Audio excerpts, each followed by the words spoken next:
बहुत बड़ी खबर आ रही है। संपत्ति की बिक्री का अनुबंध 4 महीने के भीतर रजिस्ट्रेशन नहीं हुआ तो वैध नहीं माना जाएगा। सुप्रीम कोर्ट का आदेश आ रहा है। आज ही ये आदेश जारी हुआ है और सुप्रीम कोर्ट ने स्पष्ट किया है कि अगर किसी संपत्ति का बिक्री के संबंधी अनुबंध या विक्रय लेख सेल डीड का निष्पादक की तारीख से 4 महीने के भीतर पंजीकरण नहीं कराया है तो वह रजिस्ट्रेशन अधिनियम 1908 के तहत वैध नहीं माना जाएगा। अदालत ने कहा है कि संपत्ति लेन देन में कानूनी रूप से पंजीकरण की यह समय सीमा अनिवार्य है और इसे नज़रअंदाज ना करे।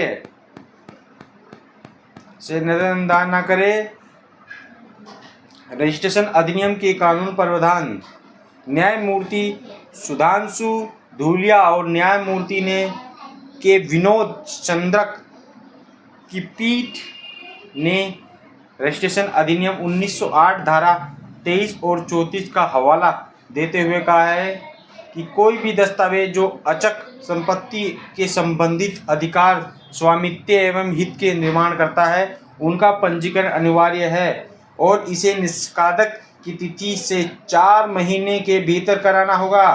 यदि यह सीमा पार हो गई तो वह दस्तावेज वैध नहीं रहेगा। अदालत ने यह भी कहा है कि 34वां प्रावधान सिर्फ एक सीमित अपवाद है जिसमें 4 महीने की अतिरिक्त अवधि के विलंब से पंजीकरण की अनुमति दी जाती है, लेकिन इसके लिए उचित कारण और जुर्माना आवश्यक है। शीर्ष अदालत की प्रमुख टिप्पणियां न्याय ने स्पष्ट की है, केवल किसी दस्तावेज का पंजीकरण हो जाना पर्याप्त नहीं है, बल्कि वह कानून से निर्धारित समय सीमा के भीतर होना चाहिए।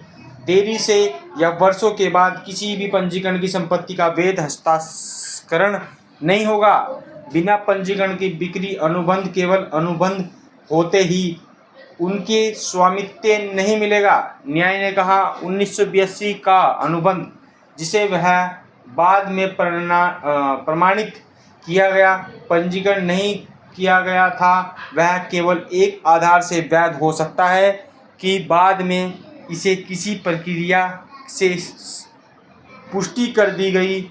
यह स्पष्ट रूप से कानून के विरुद्ध है। संपत्ति का वैध कानूनी हस्ताक्षर केवल रजिस्ट्रेशन विक्रय लेखक रजिस्ट्रेशन डीड ऑफ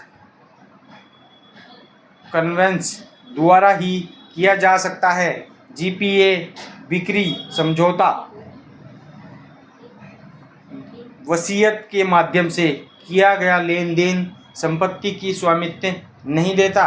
आम नागरिक के लिए संदेश, यह निर्णय संपत्ति खरीद बिक्री से जुड़े आम नागरिकों, बिल्डरों और संपत्ति एजेंटों को एक सख्त कानूनी